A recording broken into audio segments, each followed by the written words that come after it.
أعوذ بالله من الشيطان الرجيم بسم الله الرحمن الرحيم الحمد لله رب العالمين الصلاة والسلام على أشرف الأنبياء والمرسلين حبيبنا وحبيب إله العالمين بالقاسم المصطفى محمد وعلى آله الطيبين الطاهرين المعصومين۔ پیغام اولی الامر کے عنوان سے ایک مرتبہ پھر آپ کی خدمت میں حاضر ہیں۔ رہبر معظم ولی امر مسلمین سید علی خامنہئی کی 6 مئی 2024 کو ایک ملاقات حج کمیٹی اور حج کے جو عہدیدار اور کارکن ہیں جو اسلامی جمہوریہ ایران سے حج کے امور کو دیکھتے ہیں، اس حوالے سے ایک ملاقات تھی جس میں رہبر معظم نے جن نکات کی طرف اشارہ کیا ہے، آپ کی خدمت میں نہایت اختصار کے ساتھ کوشش ہوگی کہ ان نکات کی طرف ہم توجہ دلا سکیں اور اس پہ بات کر سکیں۔ رہبر معظم نے اپنی اس گفتگو کے اندر 3-4 بنیادی نکات کو بیان فرمایا۔ سب سے پہلے حج کے مختلف پہلوؤں پہ بات کی اور فرمایا کہ حج ایک ایسی عبادت ہے جو ملٹی ڈائمینشنل اہداف اور مقاصد رکھتی ہے۔ اس کے ساتھ پھر رہبر معظم نے حضرت ابراہیم علیہ السلام کی شخصیت جو ہے اس کا ذکر کیا کہ 2 طرح کے پہلو قرآن مجید میں ان کے بیان ہوئے، اور اسی طریقے سے حج کے حوالے سے ایک اہم ذمہ داری جو بالخصوص اس سال ادا کرنے کی بات کی، گرچہ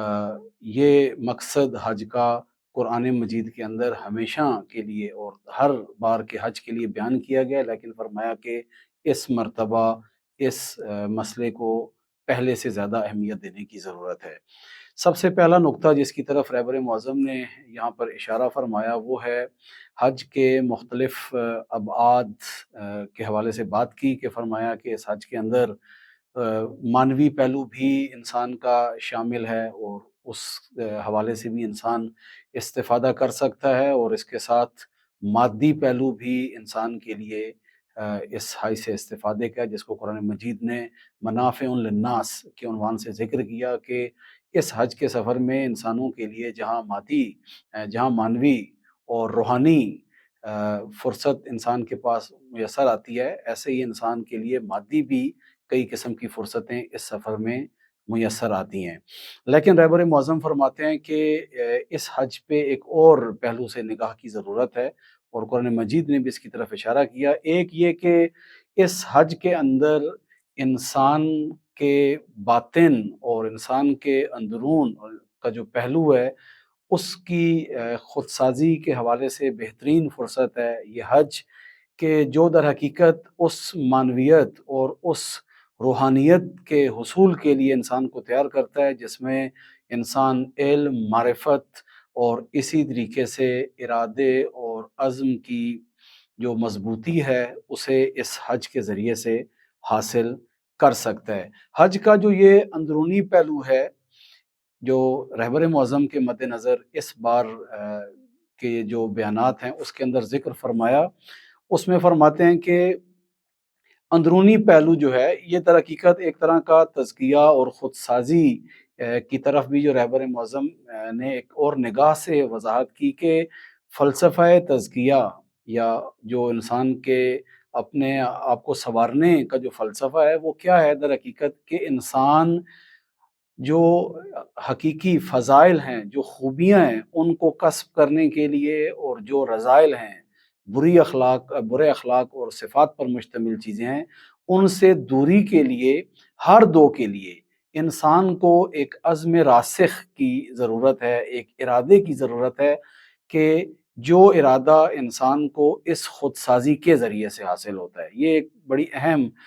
طرح کی تعریف بھی ہے خودسازی اور انسان کے اپنی طرف متوجہ ہونے کے حوالے سے، کہ اس سے انسان کو ایک عزم راسخ اور ایک مضبوط ارادہ جو ہے حاصل کرنا، یہ در حقیقت خودسازی کا پہلو ہے، کہ جس کی بہترین فرصت حج کا یہ موسم ہے،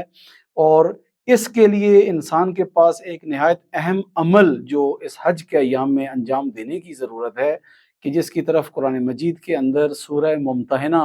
کی مختلف آیات کو رہبر معظم نے اپنی اس گفتگو میں کوٹ کیا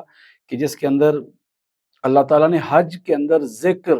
کو اہمیت دی ہے، یاد کرنے کو اہمیت دی ہے۔ یہ ذکر لسانی ہے، یہ ذکر عملی ہے۔ انسان آس پاس میں اللہ کی نشانیاں جو حج کے ٹائم پر دیکھتا ہے،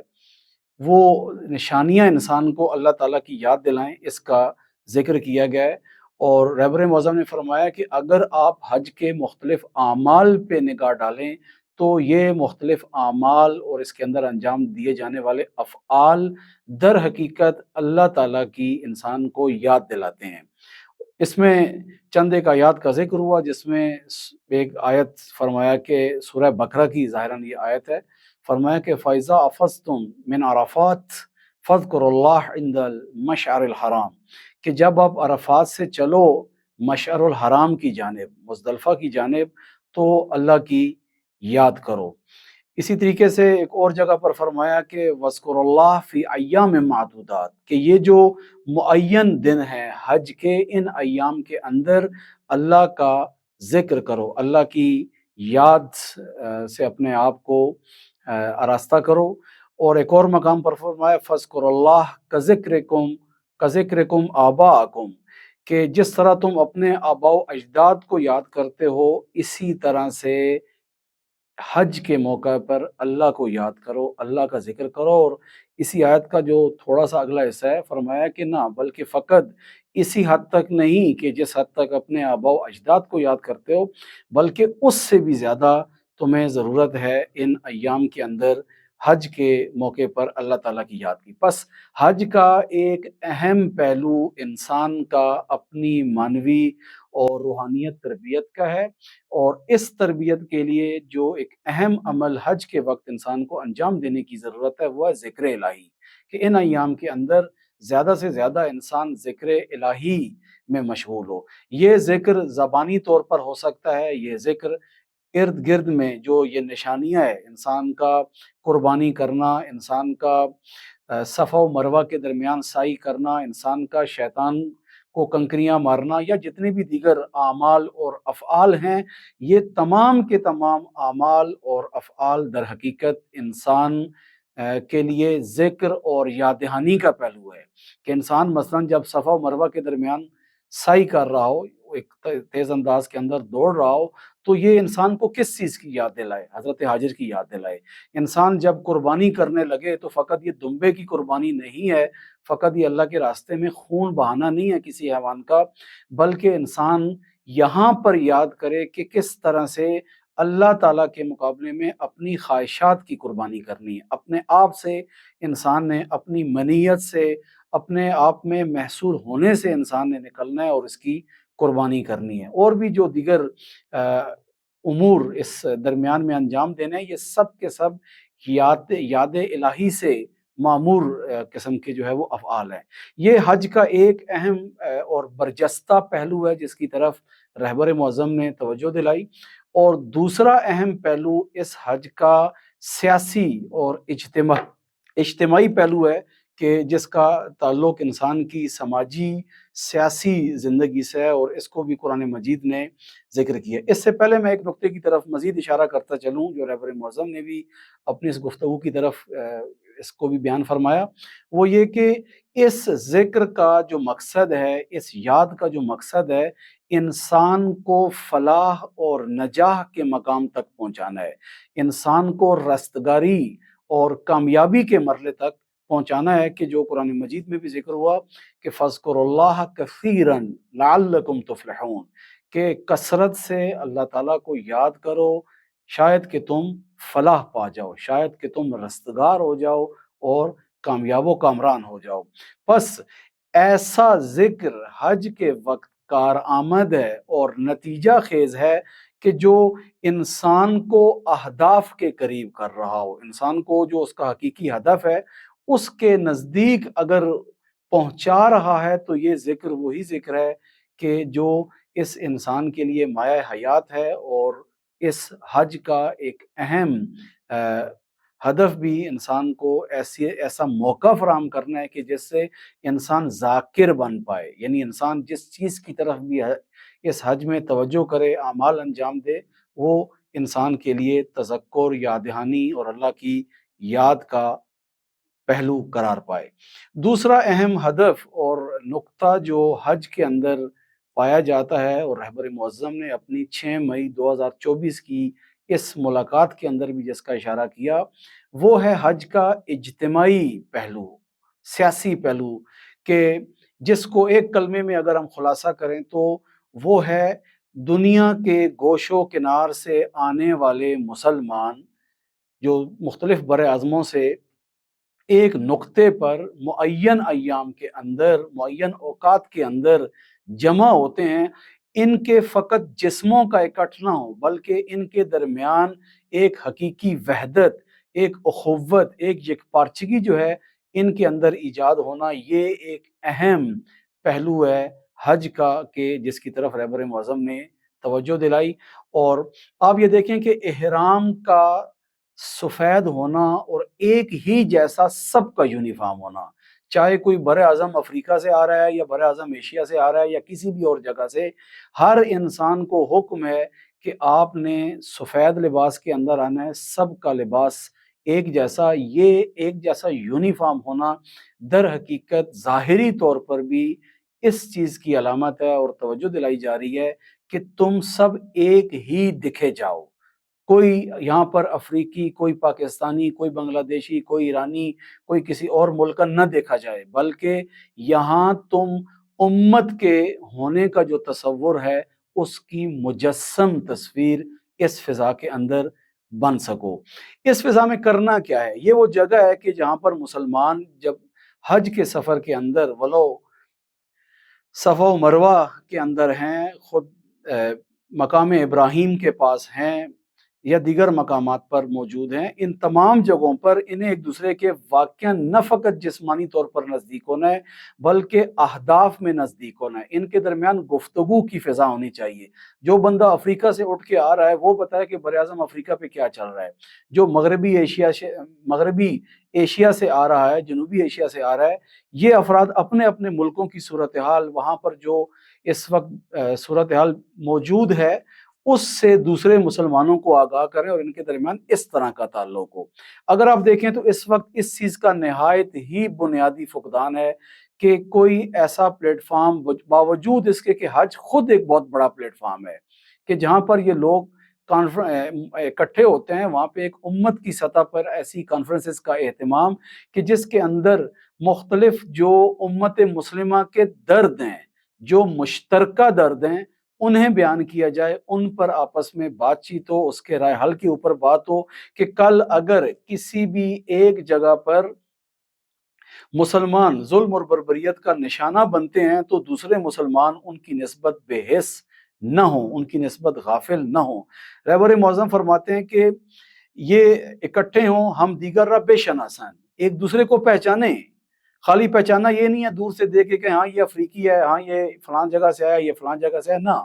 بلکہ ان کے درمیان آشنائی ایسی ہو کہ آپس میں ہم فکری میں تبدیل ہو، باہم ہم فکری کو نہ، یعنی مسائل کے اوپر آپس میں ڈسکس کریں، باہم تصمیم بگیرن۔ یہ جو پبلک ڈیسیژن میکنگ کا کام ہے کہ عوام مختلف فیصلوں کے لیے آپس میں منصوبہ بندی کرے، اس کا ایک بہترین موقع اور فرصت جو ہے وہ حج کا موقع ہے۔ خلائے بزرگ امروز ما این است باہم تصمیم بگیرن۔ فرماتے ہیں کہ آج امت مسلمہ کے درمیان جو ایک بڑا خلا ہے وہ وہی عدم اتحاد کی وجہ سے جو خلا ایجاد ہو چکا ہے، اس کی وجہ سے ہمارے ہاں کیونکہ رابطے ہی آپس میں نہیں ہیں تو آپس میں بیٹھ کر مختلف مسائل کے اوپر ڈیسیژنز لینا اور آپس میں منصوبہ بندی کرنا، لائحہ عمل تیار کرنا تو بڑی دور کی بات ہے۔ فرماتے ہیں کہ یک جا جمع بشوند که این جمع شدن یک خروجی مطلوبی برای عالم اسلام داشته باشد۔ فرماتے ہیں کہ یہ آپس میں اکٹھے ہوں اور اس اکٹھ کا نتیجہ عظمت اسلام کے لیے ہو۔ یہ بہت اہم نقطہ ہے۔ مسئلہ فقط کسی ملک کے مشکل حل ہونے تک نہیں ہے، مسئلہ فقط کسی ایک خطے کے مسئلے کا حل نہیں ہے، اصل مسئلہ اسلام کی قدرت کا مسئلہ ہے، اصل مسئلہ اسلام کی طاقت اور توانائی کا مسئلہ ہے کہ اس اتحاد اور وحدت کے نتیجے میں، کیونکہ یہ اتحاد اور وحدت محض سیاسی قسم کا اتحاد اور وحدت نہیں ہے کہ فقط اپنے شخصی منافع کے لیے اور منفیتوں کے لیے اکٹھے ہو جائیں، بلکہ یہ اکٹھ اس لیے ہے کہ جس کے نتیجے میں عالم اسلام کو جو خطرات درپیش ہیں ان کے اوپر بات ہو، ان کی چارہ جوئی کے حوالے سے آپس میں منصوبہ بندی کی جائے۔ ایک اس اکٹھ کا ہدف یہ ہونا چاہیے، ایک ہدف یہ ہو کہ برائے بشریت داشتے باشد یہ اکٹھ جو منصوبہ سازی کرے، اس منصوبہ سازی کے اندر بشریت کا مسئلہ حل ہونا چاہیے۔ مثال کے طور پہ آج آپ دیکھیں کہ استعمار اور استکبار جو اس وقت تمام دنیا کے مختلف ممالک کی توانائیوں کو، استعدادوں کو نوچ رہا ہے، اور کس طرح سے ڈکٹیٹرشپ اپنی پوری دنیا میں پھیلانے کے چکر کے اندر ہے۔ اب یہ مسئلہ فقط مسلم ممالک کا نہیں ہے، یہ جو ممالک حتیٰ ولو اس وقت جو ہے وہ کمیونسٹ ممالک بھی ہیں، جیسے کیوبا، وینزویلا اور اس طرح کے، کہ جو نہ خدا کے پابند ہیں نہ دین کے پابند ہیں، ان کا بھی اس وقت درد جو ہے یہ درد ہے کہ کس طرح سے استعمار اور استکبار سے نجات حاصل کی جائے۔ لہٰذا حج بہترین فرصت ہے کہ جس میں مسلمان آپس میں اکٹھے ہوں، عالم اسلام کی سطح کے مسائل کو حل کریں، کہ جس میں ایک اہم مسئلہ جس کی طرف رہبر معظم نے اسی نقطے کے بعد آگے چل کر اشارہ کیا کہ آج ایک اہم مسئلہ جو ہے وہ فلسطین کا مسئلہ ہے، غزہ کا مسئلہ ہے، کہ جس حوالے سے آج مسلمانوں کے کندھوں پہ نہایت اہم ذمہ داری ادا ہوتی ہے، لیکن اس ذمہ داری کے ادا کرنے میں اگر آپ آج دیکھیں تو امت مسلمہ مجموعی طور پر نہایت ہی غفلت کی نیند کا شکار ہے، اور اس سطح پر کوئی آواز بلند نہیں ہو رہی۔ اس غفلت کے جبران کا بھی ایک بہترین موقع حج کا یہ اجتماع ہے، کہ جس پر رہبر معظم نے توجہ دلائی کہ اس بار کا جو حج ہے وہ برات از مشرکین کا حج ہے۔ گرچہ قرآن مجید کا یہ حکم ہمیشہ کے لیے ہے اور حج کا یہ فلسفہ ہمیشہ کے لیے ہے، لیکن زمان اور مکان کے اعتبار سے، موجودہ صورتحال کے اعتبار سے اب یہ پہلے سے زیادہ واجب ہے کہ مسلمان اس سال کے حج کو براعت کا حج قرار دیں۔ یہ براعت مشرکین سے ہے، یہ براعت صہیونزم سے ہے، یہ براعت امریکہ اور عالمی دیگر استکباری طاقتوں سے ہے، کہ جس کے لیے فرمایا کہ بہترین یہ حج کا موقع ہے کہ جس میں مسلمان آپس میں بیٹھیں اور اس کی چارہ جوئی کریں۔ یہ جو برات از مشرکین کا حج ہے، اگر آپ توجہ فرمائیں، اسلامی انقلاب کی برکات میں سے ایک اہم برکت امام خمینی رحمۃ اللہ علیہ کے توسط سے اور ان کی وساطت سے یہ ہے کہ جہاں انہوں نے دین کے بنیادی کئی کلیدی جو مفاہیم ہیں ان کے اندر دوبارہ قرآنی اور الہی روح ڈالی، انہی میں سے ایک اہم جو مفہوم ہے اور اہم عبادت ہے دین کے اندر، حج، جو ایک اجتماعی عبادت ہے، اس کے اندر بھی امام خمینی رحمۃ اللہ علیہ نے دوبارہ روح ڈالی، اور برات از مشرکین اور حج کا یہ جو فلسفہ ہے کہ ہر وہ طبقہ، گروہ یا حاکمیت کہ جو استکبارانہ خو رکھتی ہے اور جس کے اندر ایک ظالمانہ خصلت پائی جاتی ہے، یہ حج اس کے خلاف سراپا احتجاج ہے، اور یہاں اکٹھے ہونے والے اس کے لیے باقاعدہ طور پر منصوبہ بندی کریں۔ یہ ایک اہم نقطہ تھا حج سے متعلق جو رہبر معظم نے بیان کیا، اور اس کو پھر ربط دیا مسئلہ فلسطین، غزہ کی موجودہ صورتحال سے۔ اس کے بعد ایک تیسرا اہم جو اس حج سے متعلق نقطہ ہے وہ حضرت ابراہیم علیہ السلام کی حیات مبارکہ کے دو پہلو ہیں، اور دو طرح کی شخصیت کے پہلو ہیں کہ جس کی طرف آج مسلمانوں کو توجہ کی ضرورت ہے، دونوں پہلوؤں کی طرف۔ ایک تو اہم یہاں پر نقطہ یہ ہے کہ جب بھی حج کا عنوان آئے گا تو اس کے اندر اس حج کے بنیادی بانی افراد میں حضرت ابراہیم کا ذکر آئے گا، کیونکہ اس خانہ کعبہ کی اساس، بنیاد، اس کی آبادکاری اور حج کے لیے باقاعدہ اہتمام کے حوالے سے اللہ تعالیٰ نے یہ توفیق حضرت ابراہیم اور ان کے ساتھ حضرت اسماعیل کو عطا کی۔ یہاں حضرت ابراہیم کی دو طرح کی شخصیت کا ذکر کیا گیا۔ ایک حضرت ابراہیم کی شخصیت کا نرم پہلو، نہایت ہی ایک ملائمت والا جو پہلو ہے اس کو ذکر کیا گیا، اور اس کے ساتھ ایک دوسرے پہلو کا ذکر کیا گیا جو عام طور پر ہمارے اذہان کے اندر نہیں پایا جاتا۔ ہم تقریباً تمام انبیاء اور بالخصوص رسول اکرم کے بارے میں بھی جس طرح کی چیز کو عام طور پر اخلاقیات کے نام پہ جانتے ہیں، ان اخلاقیات میں اماموں ائمہ کے لیے، معصومین کے لیے، انبیاء کے لیے اور بالخصوص رسول اکرم کے لیے وہ نرم خوئی کا پہلو ہے فقط۔ اور کہتے بھی ہیں کہ امام نے رسول اللہ نے فرمایا کہ مجھے جو ہے وہ رحمت للعالمین بنا کے جو ہے وہ بھیجا گیا، فقط یہ پہلو ذکر کرتے ہیں، لیکن قرآن کا جو وہ دوسرا سری حکم ہے کہ یہ نبی ادھر سے جس گروہ کو لے کے چل رہا ہے، جن افراد کی تربیت کر رہا ہے، یہ اگر رحماء ہیں تو وہ بینہم ہیں، اپنوں کے درمیان ہیں، لیکن کفر کی نسبت، کفار اور مشرکین کی نسبت اشداء ہیں، ان کی نسبت نہایت ہی سخت موقف جو ہے وہ ان کا پایا جاتا ہے۔ قرآن مجید کی دو طرح کی آیات کے اندر ایک طرف ہمارے پاس وہ آیتیں حضرت ابراہیم سے متعلق جو ان کی نرم خوئی کو بیان کرتی ہیں، کہ جس میں ایک اہم واقعہ حضرت لوط کی قوم پر جب اللہ تعالیٰ نے عذاب کا فیصلہ کر لیا اور فرشتوں کو بھیجا، اور وہ فرشتے حضرت لوط کی قوم کی طرف جانے سے پہلے حضرت ابراہیم کی خدمت میں آتے ہیں، اور جب انہیں پتہ چلتا ہے حضرت ابراہیم کو کہ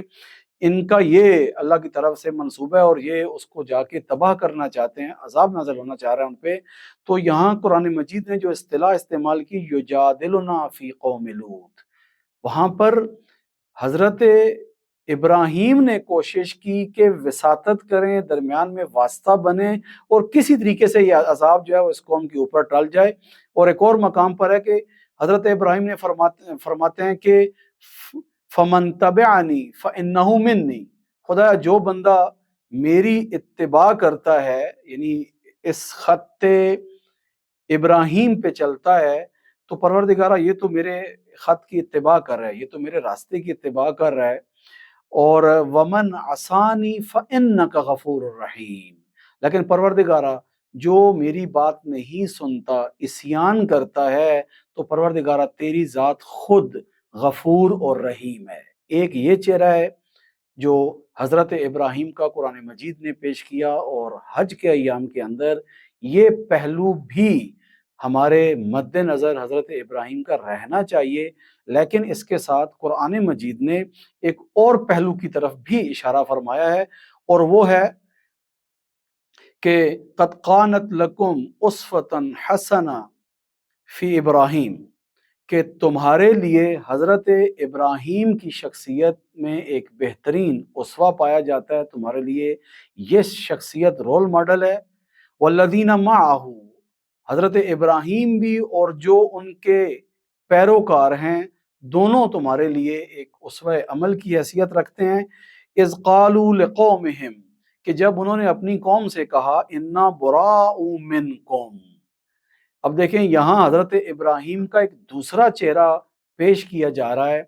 ان افراد کی نسبت کہ جن کے اندر خوئے ستم گری پائی جاتی ہے، ستم کرنے کی خصلت پائی جاتی ہے، جو ظالم اور سفاک ہیں۔ دیکھیں دو طرح کے اللہ کے انکاری ہو سکتے ہیں، کچھ وہ ہیں کہ جو اللہ کے منکر ہیں لیکن ظالم نہیں ہیں، سفاک نہیں ہیں، یہ ایک کیٹیگری ہے۔ ان کی نسبت حضرت ابراہیم کا موقف واضح ہے جو فرمایا کہ وَمَنْ عَصَانِي فَإِنَّكَ غَفُورٌ رَحِيمٌ، کہ پروردگارہ جو میری اطاعت نہیں کرتے اور ان کے اندر ظلم اور ستم کی صلاحیت دوسروں پہ نہیں پائی جاتی، خوئے ستم گری ان کے اندر نہیں ہے، ان کے بارے میں حضرت ابراہیم نے اللہ سے عفو درگزر کی درخواست کی۔ لیکن یہ کون لوگ ہیں کہ جن کے بارے میں حضرت ابراہیم فرما رہے ہیں اذ قالوا لقومہم، حضرت ابراہیم اور ان کے ہمراہی، کہ انا براء منکم، ہم تم سے بری ہیں، اصلاً ہمارے ساتھ تمہارا کوئی تعلق نہیں ہے۔ یہاں پر اظہار براءت جو کیا جا رہا ہے، اور فرمایا وَمِمَّا تَعْبُدُونَ مِن دُونِ اللَّهِ كَفَرْنَا بِكُمْ وَبَدَأَ بَيْنَنَا وَبَيْنَكُمُ الْعَدَاوَةُ وَالْبَغْضَاءُ أَبَدًا حَتَّىٰ تُؤْمِنُوا بِاللَّهِ وَحْدَهُ، فرمایا کہ تم اللہ کے علاوہ جن دوسروں کی پیروی کرتے ہو اور جن کو تم اپنا شفیع سمجھتے ہو، ہم ان سے اور تم سے بری ہیں، ہمارا تمہارے ساتھ کسی طرح کا کوئی تعلق نہیں ہے، مگر یہ کہ تم اللہ وحدہ لا شریک پر ایمان لے آؤ۔ یہ ایک چہرہ ہے حضرت ابراہیم کا جو قرآن مجید نے جو ہے وہ پیش کیا۔ ایک اور سورہ ممتنہ ہی کی آیت ہے، آیت نمبر ظاہراً 9 ہے، کہ جس میں فرمایا کہ انما ینہاکم اللہ عن الذین قاتلوکم فی الدین واخرجوکم من دیارکم وظاہروا علی اخراجکم ان تولوہم۔ 8ویں آیت سورہ ممتحنہ، اس کے اندر اللہ تعالیٰ نے ان کا ذکر کیا کہ جو حضرت موسیٰ یا ان کے ہمراہیوں کے لیے اذیت اور تکلیف کا باعث نہیں تھے، لیکن بالآخر جو ہے وہ اس راستے پر بھی نہیں تھے۔ یہ ایک طبقہ تھا جس کے بارے میں ہم عرض کر رہے ہیں کہ اس کے ساتھ کیسا بیہیویئر اور تعلق اور روش تھی حضرت ابراہیم کی۔ آیت نمبر 9 کے اندر سورہ ممتحنہ کی، یہاں پر اللہ تعالیٰ فرما رہا ہے کہ اللہ تعالیٰ تمہیں ایسے لوگوں کے ساتھ دوستی کرنے سے، تعلق بنانے سے، ان لوگوں کے ساتھ نارملائزیشن سے تمہیں منع کرتا ہے کہ جنہوں نے تمہیں دین کے معاملے میں تمہارے ساتھ جنگ کی ہے۔ قاتلوکم فی الدین۔ آج آپ دیکھیں غزہ کا مسلمان، یمن کا مسلمان اور دیگر جو اسلامی ممالک کے اندر ظلم کی چکی میں پس رہے ہیں، مگر ان کا شعار کیا ہے، ان کی لاجک کیا ہے، ان کی منطق کیا ہے؟ آج کس وجہ سے 40,000 سے زائد غزہ کے اندر مسلمان، جس میں 15,000 کے قریب بچے اور اس کے علاوہ کئی ہیں جو ابھی تک ملبوں کے نیچے ہیں اور ان کا پتہ ہی نہیں ہے، ان کو کس چیز کی سزا مل رہی ہے؟ کیوں ان سے جنگ کرنے کے اوپر آج اسرائیل خبیث اور یہ ناپاک وجود جو ہے تلا ہوا ہے؟ کیا اس کے علاوہ کوئی اور وجہ ہو سکتی ہے جو قرآن نے کہا ہے قاتلوکم فی الدین؟ دین کی وجہ سے تمہارے ساتھ لڑتے ہیں۔ یہ اللہ دین کی وجہ سے کیسے لڑتے ہیں؟ کیونکہ یہ مسلمان، یہ غزہ کے مظلوم اللہ کی وحدانیت کے علاوہ کسی کی وحدانیت کے قائل نہیں ہیں، زمین کے اوپر اللہ کے حکم کے علاوہ کسی کے حکم کے قائل نہیں ہے کہ اس کی اطاعت کی جائے۔ یہ فقط اسی ذات کو پکارتے ہیں اور اسی راستے میں اتنے ہزاروں کی قربانی دے چکے ہیں۔ پس پہلی خصلت جو حضرت ابراہیم اور ان کے پیروکاروں کے لیے ضروری ہے کہ تم نے تعلق نہیں رکھنا، رابطہ کسی طرح کا نہیں رکھنا۔ کن سے نہیں رکھنا؟ قاتلوکم فی الدین، جو تمہارے ساتھ دین کے مسئلے میں جنگ کرتے ہیں، مباحثہ نہیں کرتے، مناظرہ نہیں کرتے، بلکہ باقاعدہ طور پر کشت و کشتار کرتے ہیں، جنگ کرتے ہیں، بربریت کرتے ہیں۔ ان کے بارے میں فرمایا کہ پہلا طبقہ تو یہ ہے کہ اس سے تمہیں تعلق رکھنے کی اجازت نہیں ہے، اور دوسرا فرمایا وَأَخْرَجُوكُم مِّن دِيَارِكُمْ، اور دوسرے ان کی خصلت یہ ہے کہ جن سے تم نے دوستی نہیں رکھنی، ان سے نارملائزیشن نہیں کرنی، ان سے تعلق نہیں بنانا، وہ لوگ ہیں کہ جنہوں نے تمہیں گھروں سے بے گھر کیا، بے در کیا، جو غاصب ہیں۔ اخرجوکم من دیارکم، وہ لوگ کہ جنہوں نے تمہارے اوپر چڑھائی کی، تمہارے گھروں کو مسمار کیا، تمہاری آرام گاہوں کو اور آسائش گاہوں کو تباہ و برباد کیا۔ ایسوں سے کسی طرح کا تعلق نہیں رکھنا۔ دیکھیں یہ آیت رہبر معظم نے انتخاب کیا ہے حضرت ابراہیم کی شخصیت کے اس دوسرے پہلو کو متعارف کروانے کے لیے ان حج کے ایام کے اندر، کیونکہ حج ہمیں یاد دلاتا ہے حضرت ابراہیم کی قربانیوں کی، حج ہمیں یاد دلاتا ہے حضرت ابراہیم کی منش اور روش اور طریقہ کار کی۔ لہٰذا یہاں پر قرآن کہہ رہا ہے کہ حضرت ابراہیم اور ان کے پیروکار دین سے جنگ کرنے والوں کے ساتھ تعلق نہیں رکھیں گے، جنہیں گھروں سے بے دخل کیا گیا ہے، جو اس خو کے مالک ہیں کہ دوسروں کو گھروں سے نکالتے ہیں، غاصب ہوتے ہیں، غصب کرتے ہیں۔ اس وقت روئے زمین کے اوپر اسرائیل سے بڑا کوئی غاصب نہیں ہے۔ یہ وہ ناپاک وجود کہ جو اس وقت آپ دیکھیں کہ کس طرح سے دن بدن ڈھٹائی کے ساتھ غزہ، رفح، اس کے کئی آگے جو ہے وہ جگہوں کی طرف جاتا جا رہا ہے اور ہر چیز کو مسمار کرتا جا رہا ہے، حتیٰ کہ وہ فلسطینی جو پناہ گزین ہیں، جن کے ہاتھوں میں اسلحہ نہیں ہے، جو کوئی یوں بھی نہیں کہ آسائش کی زندگی گھروں کے اندر گزار رہے ہیں، ان کو بھی، ان کے خیموں کو بھی، ان کی آرام گاہوں کو بھی کس طرح سے تباہ و برباد کرتا جا رہا ہے۔ یہ ایک اور نشانی جس سے رابطہ نہیں رکھنا ان کے حوالے سے، اور تیسرا فرمایا وَظَاهَرُوا عَلَىٰ إِخْرَاجِكُمْ أَن تَوَلُّوهُمْ، اور فرمایا کہ وہ لوگ بھی، وہ طبقہ بھی کہ جو مستقیم اور ڈائریکٹ شاید یہاں پر یہ ظلم نہیں کرتے، سامنے کھل کر نہیں آتے، لیکن ایسے ظالموں کی سپورٹ کرتے ہیں جو دین کے مقابلے میں کھلا کھلم جنگ کرتے ہیں اور نکالتے ہیں، فرمایا کہ یہ طبقہ بھی جو ہے اس کی نسبت بھی ذمہ داری بنتی ہے کہ ان کے ساتھ کسی طرح کا تعلق نہ رکھا جائے۔ اور آج اگر آپ دیکھیں ظاہروا علی اخراجکم کا ایک اہم مصداق جو ہے اس وقت امریکہ، اس وقت یورپین سٹیٹس ہیں کہ جو یہ کام کر رہی ہیں کہ ہر طرح کی سپورٹ کرنے کے لیے جو ہے اسرائیل کو تیار ہیں کہ تاکہ وہ غصب بھی کرے اور دین کے مقابلے میں جو علنی جنگ ہے اس کے اندر اپنی بربریت اور سفاکیت کو بھی انجام دیں۔ اس کے بعد جو آخری حصہ ہے اس کے اندر رہبر معظم نے اسی نقطے کی طرف اشارہ کیا کہ دیکھیں آج فلسطین جو ہے وہ آپ کا منتظر ہے، فلسطین کو اس وقت امت مسلمہ کی ہر طرح کی سپورٹ کی ضرورت ہے، جس میں ایک بڑی سپورٹ یہ ہے کہ آج آپ دیکھیں اس ظلم اور بربریت کے حالات کے اندر کم از کم انسان جو ہے وہ زبان سے ظلم سے نفرت کا اظہار کرے اور ان مظلوموں سے حمایت کا جو ہے وہ اظہار کرے کہ افسوس کے ساتھ آج اس مسئلے میں امت مسلمہ جو وہ خابیدہ ہے۔ اور رہبر معظم نے یہاں پر اسلامی جمہوریہ ایران کا نہایت ہی واضح موقف، اسلامی انقلاب کا نہایت ہی واضح موقف بیان کیا کہ اگر اسلامی ممالک، اگر اسلامی ممالک کے حکمران، اگر اسلامی ممالک کے جو عوام ہے، اگر وہ اس مسئلے کے اندر ہمراہی نہیں بھی کرتے، تب بھی اسلامی انقلاب اپنے ایک شرعی وظیفے کے تحت فلسطین، غزہ کی حمایت اور نصرت جو ہے اس سے ہاتھ نہیں اٹھائے گا۔ یہ چند نکات تھے جو رہبر معظم نے اس مرتبہ حج کے لیے جو افراد ہیں، انتظامیہ، منتظمین جو اسلامی جمہوریہ ایران سے جاتے ہیں، ان سے ملاقات کے اندر ان نکات کو بیان فرمایا۔ اللہ تعالیٰ سے دعا ہے کہ پروردگار ہمیں بھی حج کی توفیق نصیب فرمائے، حج ابراہیمی کی توفیق نصیب فرمائے کہ جس کے نتیجے میں اللہ تعالیٰ ہمیں اپنی باطنی اصلاح کی بھی توفیق عطا فرمائے، اور اس سیاسی اور اجتماعی جو ذمہ داری ہے جو حج کا دوسرا اہم پہلو ہے، اس توفیق سے بھی اللہ تعالیٰ ہمیں ہمکنار فرمائے۔ والسلام علیکم ورحمۃ اللہ وبرکاتہ۔